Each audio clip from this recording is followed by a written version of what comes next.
Imagine isso. Você entra em uma concessionária, vê um SUV reluzente com uma tela gigante, câmera 360, teto panorâmico, sensores por todos os lados e custa menos de US$ 15.000. Sim, menos da metade do que você pagaria por um modelo similar de uma marca japonesa ou europeia. E você se faz a pergunta que todos nós já fizemos alguma vez.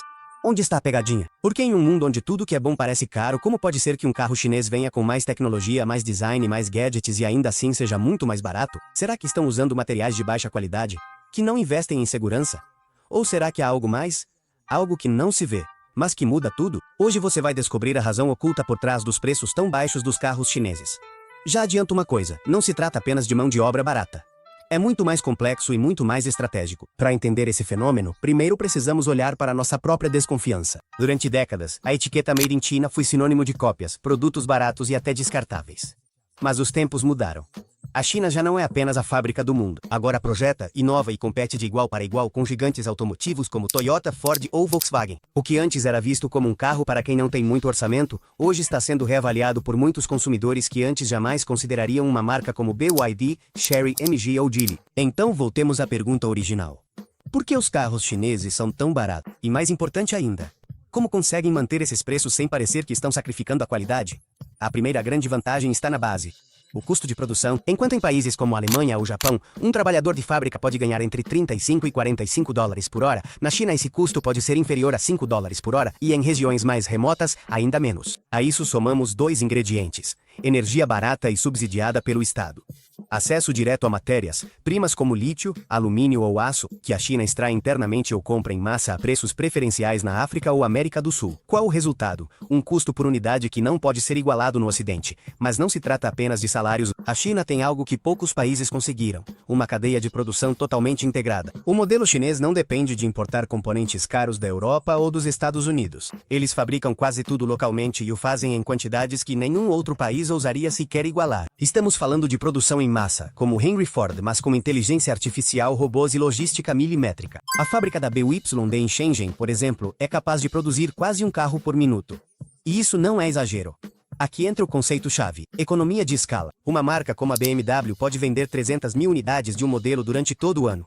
Changan ou SAIC podem vender esse número em 2 trimestres, só na China. Produzir muito, rápido e barato, mas com controle de qualidade. Essa é a fórmula. Quando ouvimos que os carros chineses copiam os europeus, muitos levantam a sobrancelha. Mas, e se eu te dissesse que copiar nem sempre é algo negativo? E se eu te dissesse que o que no Ocidente chamamos de plágio, na China se traduz como eficiência coletiva? Porque aqui não estamos falando de copiar por preguiça. Estamos falando de copiar para otimizar, baratear e escalar. Em vez de desenvolver motores, transmissões, painéis ou telas para cada modelo do zero, eles usam peças compartilhadas entre várias marcas ou compram os mesmos componentes de fornecedores especializados. Por exemplo, a BYD e a Chery podem usar baterias do mesmo fornecedor. MG, Geely e Dongfeng podem usar a mesma arquitetura elétrica, e marcas totalmente diferentes podem instalar o mesmo software base, apenas com cores e logotipos diferentes. Qual é o resultado? Um custo de desenvolvimento e produção dramaticamente mais baixo, e claro, um carro mais barato na concessionária. Aqui entra uma diferença fundamental entre Oriente e Ocidente. Na Europa e nos Estados Unidos, a marca protege zelosamente a tecnologia. Na China, por outro lado, a indústria funciona como uma rede interconectada. Os engenheiros circulam entre as empresas. Os fornecedores atendem a todos. As fábricas produzem carros para 3 ou 4 marcas ao mesmo tempo. Esse modelo que muitos veem como caótico, na verdade lhes dá uma agilidade brutal. Eles conseguem lançar um novo modelo elétrico em 6 meses, enquanto um fabricante europeu leva 2 ou 3 anos. E isso muda tudo. Em média, um fabricante ocidental destina entre 5 e 7% do preço de cada carro para a publicidade. Isso significa que, em um veículo de $30 mil, cerca de $2 mil vão para marketing. Marcas como Audi, Mercedes ou Chevrolet produzem comerciais cinematográficos, compram espaços em eventos esportivos, contratam influenciadores, desenham campanhas globais de marca, mas as marcas chinesas, especialmente as mais jovens, fazem o contrário. Praticamente não gastam com isso. E em que investem esse dinheiro? Em melhorar a tecnologia do painel, em adicionar câmeras, sensores ou assistentes de voz, em baterias com maior autonomia, em telas gigantes ou acabamentos premium. Tudo isso por apenas o mesmo preço de um carro ocidental que nem ainda inclui câmera de ré. A China entendeu algo que o Ocidente parece ter esquecido. Quando um produto surpreende, você não precisa pagar para que falem dele. Os compradores que entram pela primeira vez em um MG ou em um Jack gravam vídeos, fazem resenhas, comparam preços, postam no TikTok e acabam se tornando promotores involuntários. Você já percebeu que os comerciais tradicionais vendem uma promessa emocional? O carro dos seus sonhos. Para ir mais longe, conquiste a cidade.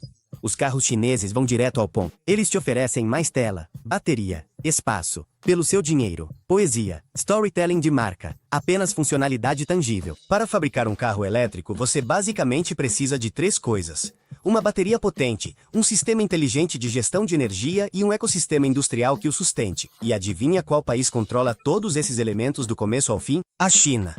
Ela controla mais de 60% da produção de baterias. Ela possui as principais plantas de lítio, níquel e cobalto e desenvolveu marcas como CATL ou BYD, que não só fabricam suas próprias baterias, mas também as vendem para Tesla, Ford e BMW. Enquanto em outros países os governos ainda debatem se devem ou não apoiar os carros elétricos, a China já está há mais de uma década subsidiando sua produção. O que isso significa? Créditos fiscais para o comprador, descontos diretos de milhares de dólares, permissões de circulação preferenciais e benefícios fiscais para os fabricantes. Tudo isso reduz os custos em cadeia. Um carro elétrico chinês pode custar até 30% menos do que um europeu, mesmo antes de somar os incentivos. Em muitos casos, eles têm mais autonomia, tecnologia e melhor garantia. Mas não se trata apenas de fabricar o carro, também é preciso de estradas onde ele possa funcionar. A China construiu mais de 1 milhão de estações de recarga em menos de 10 anos. Tem cidades inteiras com táxis elétricos, ônibus elétricos e motos elétricas, tudo sincronizado. E agora estão levando esse sistema para a Europa, América Latina e África. Quando uma marca como a BYD ou NG chega a um país, ela não chega sozinha. Chega com sistema de recarga, aplicativo, rede de manutenção e alianças. Enquanto no Ocidente continuamos falando sobre transição energética, os fabricantes chineses já estão exportando essa transição pronta para uso. E o mais irônico é que eles nem precisam lucrar por enquanto. O que eles querem é ganhar espaço, conquistar mercado e garantir o futuro. Durante anos, os carros chineses foram vistos com desconfiança. Eram baratos sim, mas inseguros, frágeis, mal montados. Isso mudou. Hoje, marcas como MG, BYD, NIO, Lynk conseguiram certificações de segurança europeias com 5 estrelas. Chegaram até a surpreender em testes de colisão, nos quais marcas ocidentais reconhecidas tiveram desempenho inferior. E não é só isso. Em design, conectividade, inteligência artificial e autonomia elétrica, estão na liderança. Na Noruega, mais de 30% dos carros elétricos vendidos em 2024 eram chineses. Na Espanha, o BYD Dolphin já é vendido por menos de 20 mil dólares com bateria incluída, superando em preço e autonomia vários modelos europeus. Na América Latina, marcas como Jaque, Changan e Chery estão ganhando participação a cada mês, deslocando gigantes tradicionais que jamais imaginaram esse cenário. O que era impensável há 10 anos, hoje é uma estatística. Não é por acaso que a Volkswagen perdeu mais de 20% de sua participação na China em apenas 3 anos, nem que a Tesla tenha tido que ajustar seus preços globalmente porque a BYD está vendendo o mesmo com mais autonomia e por menos dinheiro. Ford, Renault, General Motors, todos estão acelerando suas estratégias elétricas porque a pressão é real e não vem do futuro. Já está aqui. Carros chineses não competem só em preço, competem em visão. Eles não vendem veículos, vendem ecossistemas conectados onde o carro, a bateria, o aplicativo, a estação de recarga e o financiamento vêm da mesma marca. Isso está sendo feito pela China, só que você ainda não percebeu.